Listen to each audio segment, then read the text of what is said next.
Our next speaker in 2013, you may have heard me mention Forbes magazine's most top social media influencer list. And our next speaker in 2013 was the number one everywhere. But I'm actually going to introduce him today as the man that does not fold under pressure. You kept that together very well. So here's Sean Gardner for you. Thank you. All right. Good morning, everybody. Let's see. Well, first of all, thank you to Social Media Week Miami for inviting me. This is my second Social Media Week event that I've spoken for this year. I was in India back in February at Social Media Week Bangalore. It was absolutely amazing. And so when Larry Pedrosa and the entire team said, we want you to come to Miami, I'm like, are you kidding me? Wow, social media plus Miami, that's just absolutely amazing. So count me in.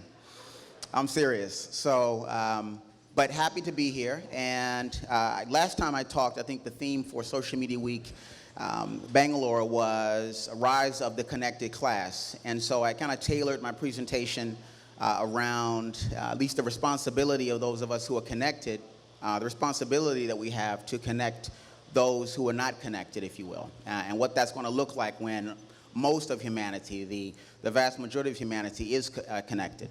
So this time, I was sort of like searching, like, God, what should my presentation be? And so then he said, well, the theme this time is sort of reimagining connectivity. And so much of us, we want to talk about like connecting with people. And I say it too, so I'm like, hey, let's connect, let's do that. But what does that look like? And exactly what is connectivity right now? What is it going to look like in the future? So I'm going to talk about some of that, but I wanted to give you guys just a real good sense of my journey in social media. This is part of my professional journey. I worked for Apple right out of high school. And the bulk of these companies, however, See Your Impact was my first social media job. Very funny because I was at a federal halfway house, believe it or not. I was working there, and I was working graveyard shift. I did not want the job. I really did not. But I only got into like the mortgage industry to help my mother. My mother was very sick for about 6 years. She's incredible now, robust health. I think all of her bills are paid for. And, you know, the mortgage industry was really making a great deal of money, but the bottom fell out of it. So I really needed sort of like this log, if you will, to get me to the other side. And that's what it was. So I decided to work for this place. But when I interviewed Apollo Ono, the Olympian, he was actually the ambassador for See Your Impact. And so See Your Impact ended up hiring me 2 months later based on his recommendation. So big shout out to Apollo Ono. Microsoft, also Giving Tuesday, which of course is the brainchild of the United Nations Foundation. And I currently do social media for Twin Star, which is on there. It's a top 200 credit union in the United States. My journey in social media, like I said, started back when I was doing, what an interesting time. It was about maybe 12, it was like 12 midnight to roughly 8 o'clock in the morning. And I did that for about 3 years. And then finally, I said, you know what? I need to really connect with people just in a much broader sense. So I joined Twitter, Facebook, and LinkedIn at the same time, January of 2009. I did not know how to tweet properly for 6 months. Sometimes the hashtag was first. Sometimes the content was first. It was absolutely atrocious. I don't ever want to go back and revisit those tweets. But by the same time, I called Huffington Post for 6 months. And I loved Huffington Post. I actually saw Huffington Post on the first day when it launched in 2005. So finally, I kept calling, and then maybe about 3 months into it, this gentleman, because back then they used to answer the phone. They don't answer the phone anymore. But the gentleman said, excuse me, is this Sean Gardner?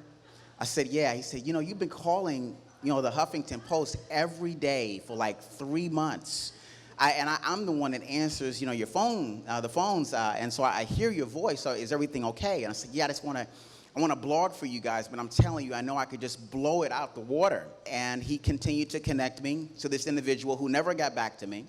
But finally, I interviewed this woman who was the first ever green editor of Huffington Post. She loved what I was doing. She saw my website and said, you know what? I like your work. It should be on the Huffington Post. Didn't know what I was doing, and all I could do was just agree with her. So, of course, she contacted Huffington Post, and at that point, I really started to understand Twitter, not just really the posting, but also how you can really connect with people, the kinds of content that you could put on there, and you could really sort of connect with individuals, not just really where you live, but also across the globe, and tailor your content to individuals. So about maybe 2010, I started really just talking about what connectedness is, because I've always believed that it's really not just about who you connect yourself to, but it's also about who you connect. So, for example, if you know that there are just extraordinary people in the back of the room, why not introduce them to the extraordinary individuals in the front of the room or in the middle of the room? And even if you're not directly involved in whatever they're putting together, you are this beneficiary, because whatever they're doing, it's going to benefit humanity. It's going to have that ripple effect.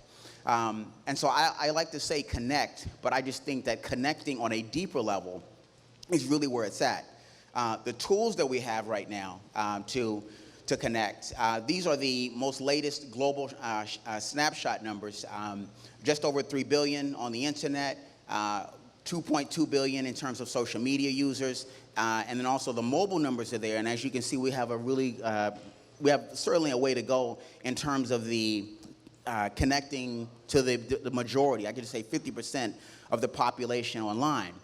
But when I was at Apple Computers, I will tell you this. There's a gentleman, and his name is Paul Otley. This is one of my personal heroes. Dr. King is a personal hero of mine. Gandhi is a personal hero of mine. Also, I think when I was a little boy, my grandmother told me about Ada Lovelace, who essentially was the first computer programmer, 1848. But Paul Otley is responsible really seriously for the framework for the internet. In 1906, this is what he said about mobile phones, that everybody would have a tiny handset in their pockets. I remember sort of hearing about this at Apple. When I walked in, my manager told me two things. He told me about what culture was, but then he just kind of raved about this man right here and said this gentleman is responsible, really quite literally, for the information age. His fingerprints are all over it. And you can see that when you read this here. He had this idea of electronic telescopes. And electronic telescopes that would quite literally beam anything, manuscripts, video, audio, to any screen in the world. And when you think about that, that quite literally is the internet. But this gentleman, Paul Otley, what he did is he was a peace activist. And what he did is he was trying to sort of use technology he was leveraging technology quite literally to connect with people. He felt that if you were living in Chile, that you should know about what's happening in Norway and vice versa. If you live in the United States, you should know what's happening in India or Rwanda and vice versa. And he felt that the more people connected, the more that war and extreme prejudice and hatred, all those things ceased being an option. So it was utopian, no doubt about it. He amassed a serious book collection of 15 million books. He was putting together this world city, if you will, where people could come and talk and trade ideas and so forth. But what happened was the Nazis marched on Belgium, and they ended up burning 63 tons of his work. So much of what he had put together was just in ruins. But after that, he continued to have these ideas about how humanity could connect. And really just kind of rise up against evil, if you will. But the much larger theme, as we can sort of connect to this conference here, is I like this man. I love this man because he did not aim for influence. He aimed for impact. He aimed to use his impact, his influence in intellectual circles and tech circles, if you will, for something much greater. So I mention this because I was here in, maybe June, all right? And I have to tell you guys this story. It was quite infuriating. So I'm sitting in this couch, and I was invited to this conference to moderate like 3 or 4 sessions. and with a bunch of CMOs. So I'm sitting on this couch, and this gentleman who's also there, he's a social media influencer. Please don't ask me his name. I will not tell you. So the gentleman said, you know what, Sean, I just got to tell you, dude, I am so influential. I mean, just out of nowhere, right? And he goes, I'm telling you, I am just influential. It's like when I walk down the street, the people say, that's the guy, And when I turn on my gadgets, they say, that's the guy. You know what I'm saying? And so I'm a pretty, pretty cool guy. So I'm like, okay, I understand. So he ends the conversation with two things. He says that, when I wake up in the morning, it's about building influence. Okay, now that's not my point of view, but that's his. But then he ends it quite in a real strong way. He says, and you know how I'm influential, Sean? Because you're talking to me, dude. I'm influential. So he basically inspired this, what I'm putting together today, because I think there is this obsession with what you score on a platform. That's just not the way I operate, or essentially how many followers you have. Yes, I do have close to 1 million followers, but I did this through, and I'll tell you guys, an app. It's called Crowdfire app now, but it was called Just Unfollow. And I essentially built this up, and I did it my way. A lot of people like to just simply, sort of follow people in their particular, their field, marketing, science, if you will. But I went on and just did it indiscriminately. And I did it indiscriminately because I think sometimes when you are sort of catching fire in your field, you're going to see that people block, that they're not going to support you anymore.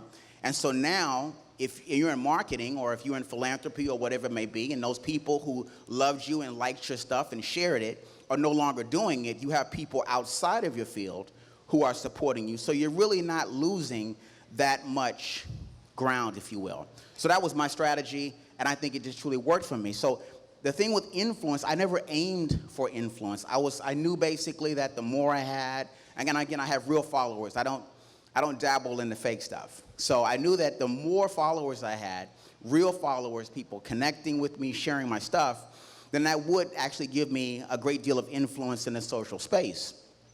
But as I say here, influence in social, and I'm sure in life, is best when it's married and combined with impact. I think that influence by itself is great. It may be true. It may be awesome. It may actually even make the paper. But when you use your influence, when you aim for, I guess you could say, impact, and using the influence for impact and creating something bigger than yourself and thinking beyond yourself, I think that's when you take social media and certainly take just mobile, everything, all of these online disciplines. All of that is elevated, if you will. So to me, it's not really about influence at the end of the day. It's really about who you're impacting, that legacy that you're leaving. I will say this here, and I think a lot of times people want to give tips and they want to give suggestions, and that's fine. I give tips and suggestions as well.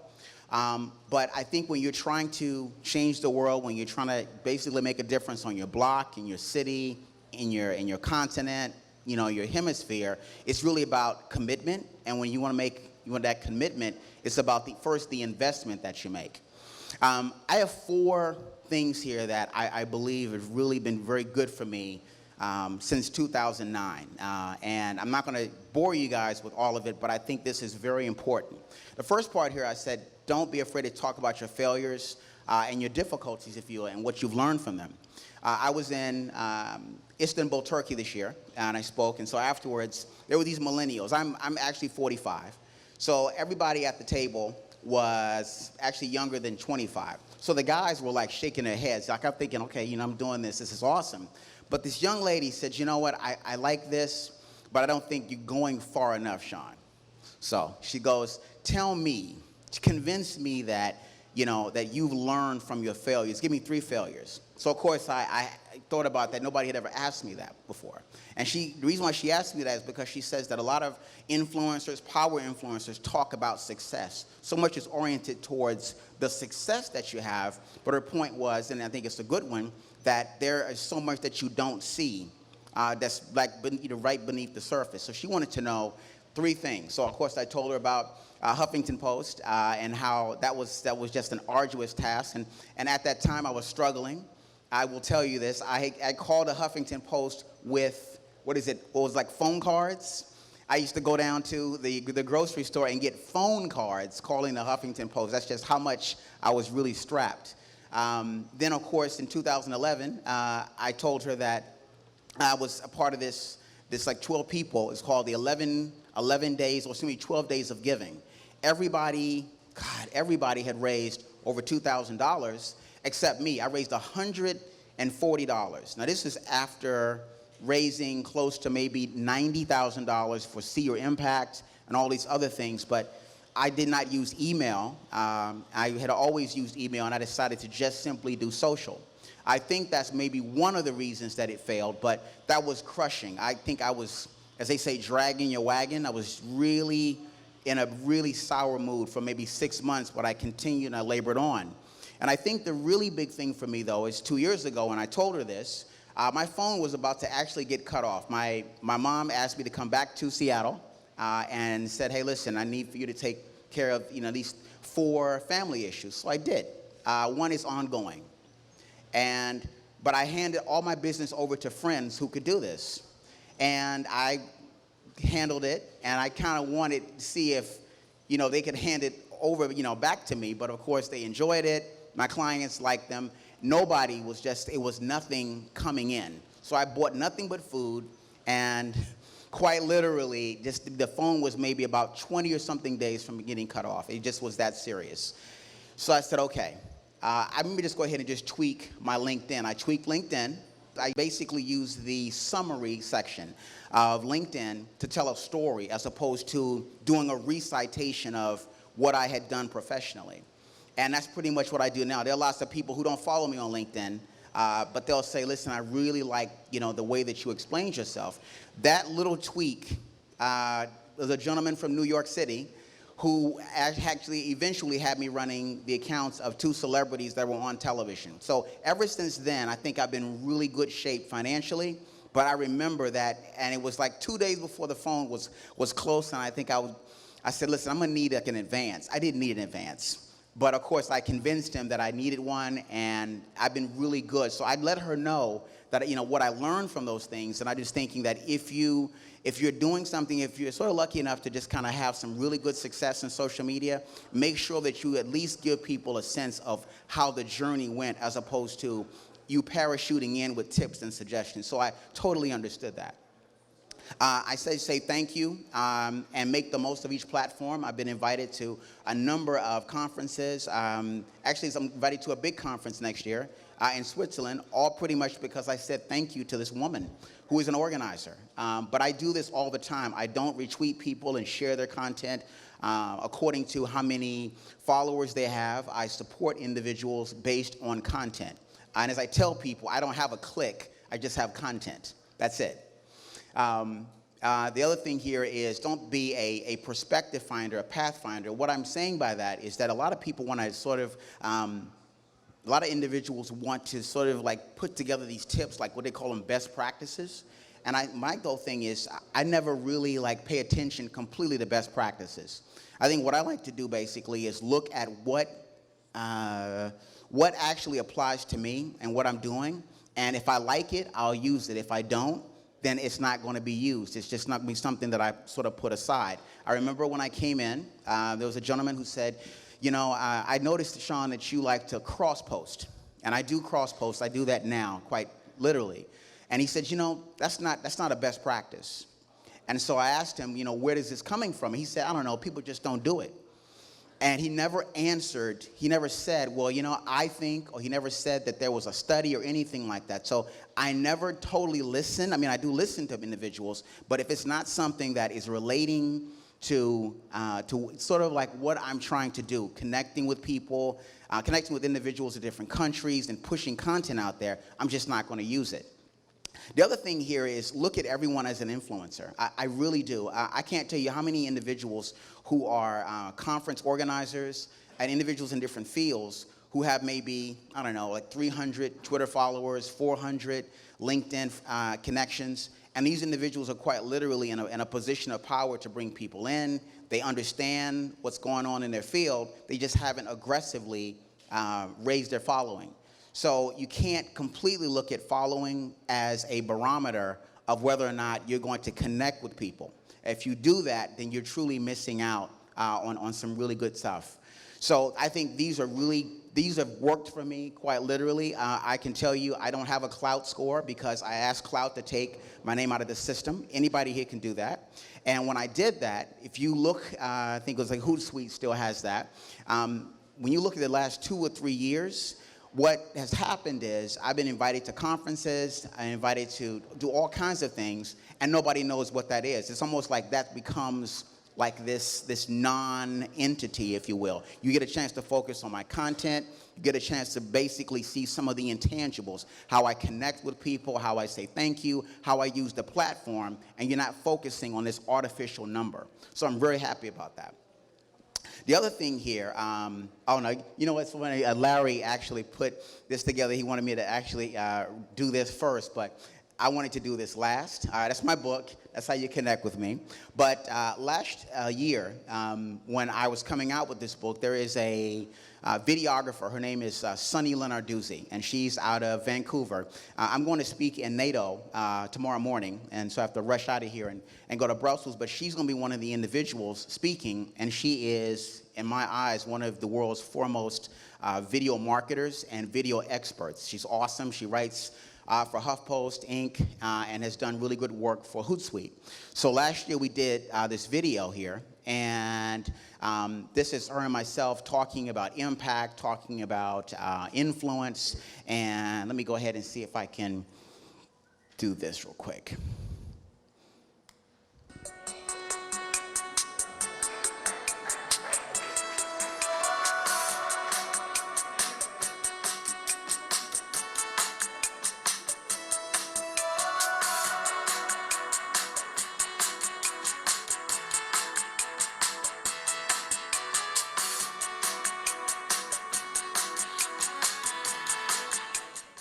I think my brand could be inspiration, information, and aspiration.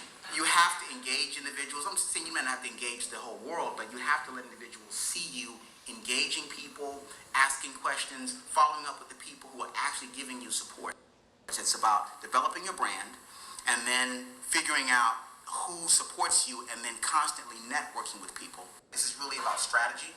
How things worked for me, the individuals who were very instrumental in getting me to where I am right now, because I don't think anybody does anything alone. I think that the biggest thing, whether in any industry, is really knowing who your audience is and being really authentic and true to that. I like the authenticity part there, about being who you are online and the way you are offline. Social media should really just be a part of a bigger plan. Like why do we care about Facebook or YouTube, or like what are the reasons that we're doing any of these things? And then once we know those things, then we can figure out what's the best channel and what's the best voice and messages to be putting out. When it comes to negative feedback on social media, I try and employ the rule that I'll give a person a couple chances. So if you're telling me your opinion and you feel strongly about something, cool. But if you're just reaching out to say, hey, you're a dick, or hey, we don't fundamentally agree, and I want to argue with you forever and ever and ever, I will block you. So avoid success, avoid failure, just be yourself. Again, have fun, make mistakes, share your mistakes, share what you're doing, interact with people, take time to listen, and join in on really fun and interesting conversations. Social media success to me is about impact. It equates impact. Say not influencing people for me, but impacting people in a positive way.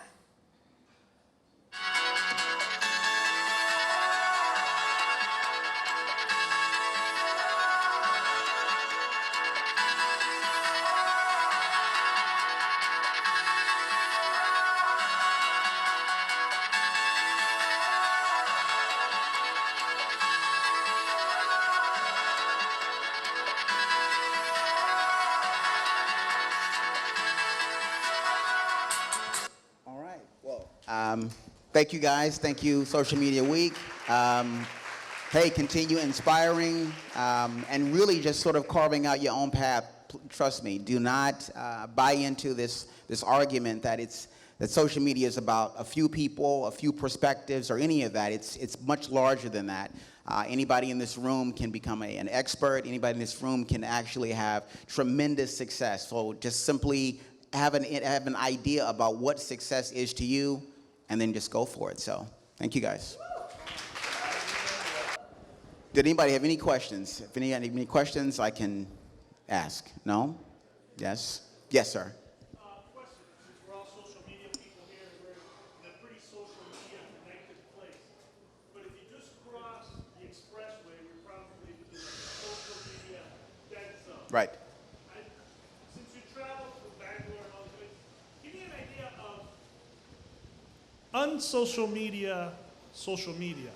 How can we get to people who are not necessarily on social media? Okay, good question. Good question. Let me tell you what I do. Every month, once a month, there is a governmental agency in Washington State called Community Connections, and they cater to senior citizens, individuals who are 56 and older. So what I do is I give, and this is just free for me. I give 2 hours each, maybe 2 hours, one Saturday each month. And what I do is I help a different set of senior citizens get on LinkedIn.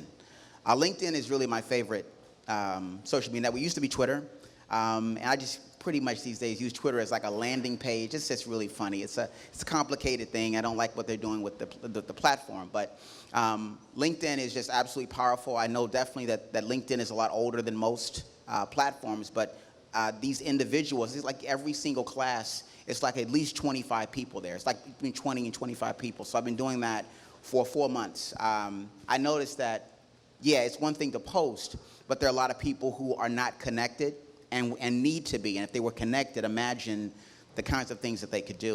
I will tell you, India was quite interesting. India is a very connected place because I've been to about 6 countries this year. And India was was quite connected. I went to see the Taj Mahal, and about 10 blocks away from the Taj Mahal, everybody's like waving because I think I'm the only person in India probably with like a blazer, who's not from India, with a blazer on, and I had some jeans and so forth. So they knew that I was not from the country, but everybody had a cell phone. I swear to you, everybody did. And you know, it's interesting. You saw cows, you see ox, you see monkeys, you know, dogs, cats. I mean, I knew that I was going to see that. But quite literally, the connectedness was quite striking. Then the next week, I went to speak in Belgrade. And in Belgrade, like I showed them that video, and they said that this was sort of like maybe 10 years, like this was 10 years away from where they were. So it's almost like India was much more connected probably than Serbia. I don't know if that's the case, but India, man, it was absolutely amazing. And I went to Amman, Jordan, and spoke this year. Jordan also, everybody's connected. And then I went to Istanbul, where there's like 15 million people, and I know everybody had a smartphone. So I think if you want to just kind of connect with people, it's to find really creative ways to take your knowledge, what you know, to them. Not just, hey, if you want to get connected, come see me. But you know, my mom. She told me, she said, you know, I love what you do, but I think you should, you know, be more proactive in sort of sharing that knowledge and connecting people. And why not go ahead and connect, you know, senior citizens? So I've been doing that with quite success. I think each class, everybody gives me a thumbs up in terms of because I give them the entire options of how they can use it. The blogging platform, that component, has really helped me out tremendously with my career. And then also I give them the options about the summary, if you will. So to see where people start, and then maybe like the next month to see how they're using it, what they're doing, how they're connecting. And then I think I give everybody the same advice about your connections. Like when you follow me on LinkedIn, even on Facebook, you can't see my friends or my connections. Because I think a lot of times people want to rifle through your connections. You know, I'm not saying everybody does, but there are people who are just friend collectors or connection collectors. So I tell all these individuals, hey, if you don't want people to see that, there are ways that you can actually protect that. So quite interesting to really share that with people. So yeah, but I'm excited about connectivity. I'm excited really about humanity when like 80 or 90% of the people are connected. You know, the kind of regional partnerships that could really take place. You know, that kind of thing. So yeah. Does that answer your question? Okay. Anybody else? No? No? Okay. Well, thank you guys. Oh, I'm sorry. Yes. Yeah. Yes. Well, I like, I don't know, it's interesting. I was talking to Larry, and I was telling him that Twitter was a much quieter place when I started. It was much quieter. And when I say quieter, I mean, it's, was not a lot of people, on it. And I got on it really maybe think about the time, maybe just after the inauguration. And of course, at that time, I was probably posting, the first person that followed me was Barack Obama, which was quite interesting. He followed me. And still follows me on the White House account. I think he's done maybe some chopping off. Maybe some individuals might have said, hey, I'm upset that you did this, or how come you can't do this, or whatever. And I've actually disagreed with him too. But he still follows me and has maybe millions of people. But with Twitter at that point, I liked it. And I think now Twitter, I don't know, I'm not really excited about the level of innovation or lack of innovation. Like, for example, and I'll tell you guys where I'm going. I'm going to speak at the Davos Summit in Switzerland. So, and this is maybe like the world's preeminent summit. So all I basically did, and I wrote to Twitter, all right? I'm not in the business of giving these companies like free information, but I really care about the platform. It was the first platform that I embraced. And I just said, well, how come you guys aren't telling the stories? You're telling Kim Kardashian's story. You're telling, really seriously, they're reaching out to these individuals as their first adopters, but why aren't you telling the stories of individuals who have been using it? So, for example, this woman, the beginning of the summertime, she retweeted me. It was like something, whatever it was about internet speeds. I said, thank you. She said something to me. I DM'd her. I thanked her and some other stuff. And the next thing I know, 2 days later, because I did retweet her, she might have had like 500 followers, but she's connected to the World Economic Forum. That's a story, and I'm sure this isn't the only story out there. There are lots of people who are connecting with, with conference organizers, connecting with employers. Twitter is a really dynamic platform, but I just don't understand why they're not storytelling in a way that's dynamic and that would, resonate with more people. Because I can tell you, I went to Germany. The Germans don't tweet. I went to Germany last year, and the guy was like, we don't tweet here, dude. No, come on. No, it's just two platforms here, Sean. It's just WhatsApp and Facebook. That's all you need. Okay, that Twitter stuff, take it back.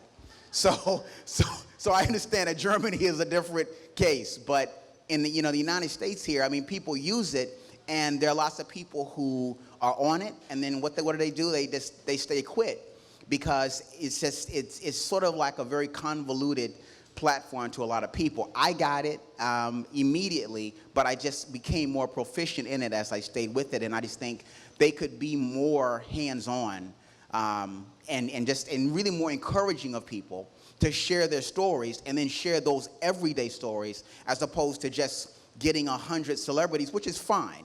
But if that's all you do, if you just have a celebrity, strategy instead of the everyday people who are enriching you, then you have a problem, and that's the problem. Yeah. I did. I wrote to Twitter. I wasn't sending them a big thing, but the reason why I wrote to Twitter is I think back maybe 3 years ago, you saw this thing about like, oh yeah, Twitter is going to be around, Facebook. I never buy into those kind of rumors. I think Facebook's going to be around. This is, a lot of individuals talking about Periscope and some of this other stuff, how this is going to be a Periscope election. I would never say it, I would never write it rather in a blog post, but it's not going to be a Periscope election. It's going to be a Facebook election, a Zuckerberg election. He's coming with those tanks, okay, those live streaming tanks, because he's sitting back and he's looking how Meerkat's doing it, how Periscope's doing it, and that's pretty much the way it's going to be. But Twitter can be much better, and I don't understand why they're not doing it. You know what? I just think tech in general could be more diverse. How about that? Yeah. So that's it. All right. Well, thank you guys.